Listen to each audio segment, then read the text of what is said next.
I guess we kind of reached the climax and the peak at this point with the promises and one more night. And then you kind of come into the crescendo of everything, and you put a bow on it, and you come down with set the world on fire and feeling nice and things. Grind. That section of the mixtape. What is that really about?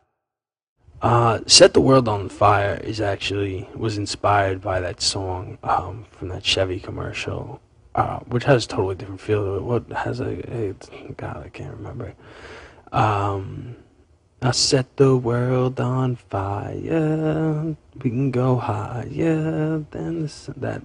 So I don't know. I was listening to that one day and I was just like, it's kind of like a powerful message, and they just it seems like a fun song kind of thing. So I started.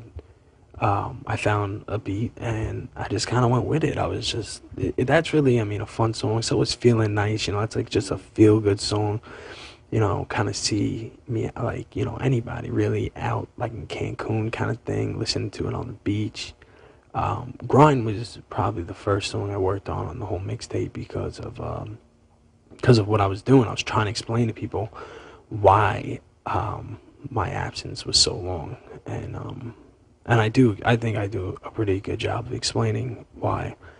And and yeah, that part of the mixtape is just supposed to be like feel good, just fun. Anybody can listen to it, enjoy. There's really no crazy messages there, but you know, I always speak from um, my life experiences because I tried when I first started to lie, rapping about Mercedes and Benzes and big houses. Yeah, man. And it didn't work because it wasn't true and there was no meaning behind it. That's how I started. But then my cousin Joe, we sat down and we talked, and he pretty much made me realize. He's like, listen, man. He's like, talk about yourself. I'm like, what's there really about myself? I'm like, I'm wearing a brace. I had a tumor. I have epilepsy. I'm like, what's there to talk about? And he goes, just talk about it.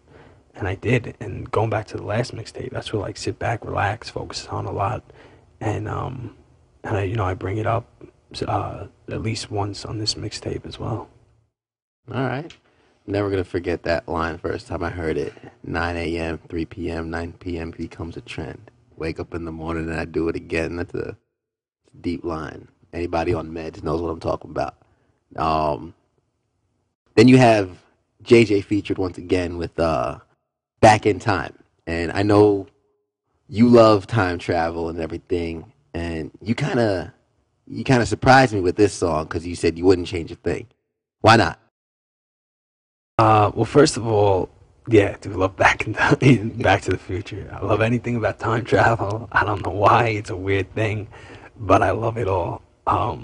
So that's honestly what did inspire this song. And JJ's on it for most of the reasons why he's on every song. A, he's very talented, and B, he's always there in the studio with me. So if I'm singing something and it doesn't really quite work, and he goes, it doesn't work, I go, JJ, you get up there, then you get in the booth. Batter up. That's pretty much how a lot of it goes. It's a lot of it's on the spot.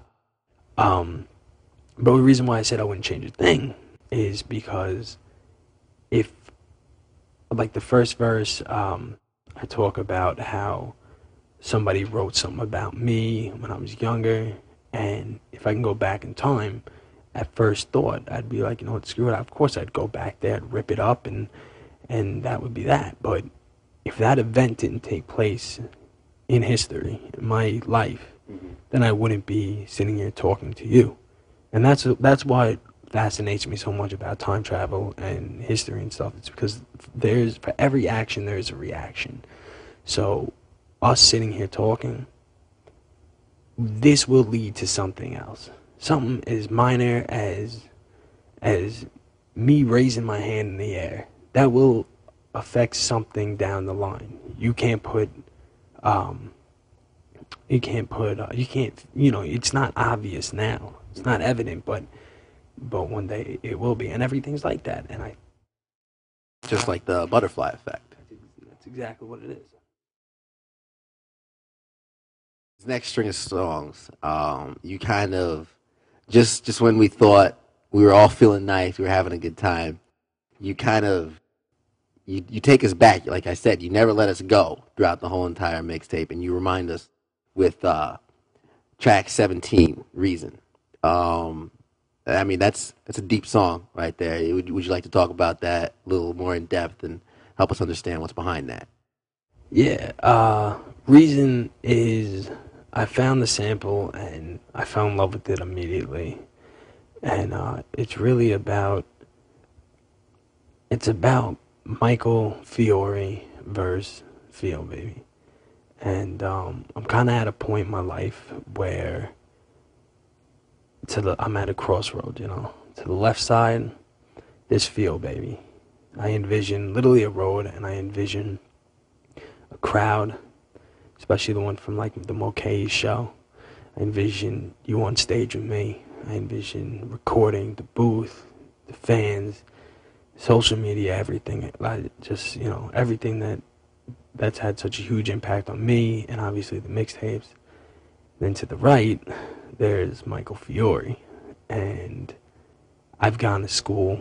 I got my bachelor's in business, and then I graduated from both audio and print media production at in the city. So it's like, what do I do now, kind of thing. So to the right, that's where video editing and audio engineering and all that kind of stuff comes to play. So it's like, okay, what do I do? You can't do both. Yeah. You can't do it. So if this tape does do extremely well, then yeah, I would definitely keep doing this, of course, and I would strive harder than I've ever strived. I'd go harder.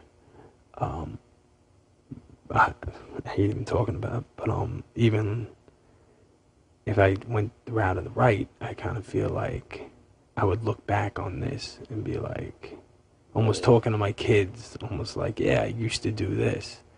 And it's kind of, yeah, I know it always, like, eat me up inside, the fact that I gave it up, kind of thing. You know, my father always tells me, father's an incredible drummer, and he looks back on his life, obviously, saying, like, you know, I wish I never gave it up. But I remember these words he told me when I was younger. I said, Dad, why'd you give it up if you loved it so much? And he said, because if I didn't give it up, then you wouldn't be here. And that goes back to the whole butterfly effect, Back in Time song. Every action has a reaction. So my father gave up the drums then. And, you know, he didn't think much of it. But I wouldn't be here sitting, talking to you, Yeah. if he didn't. Thank you, Papa Theo, baby. Now, now you finish it off with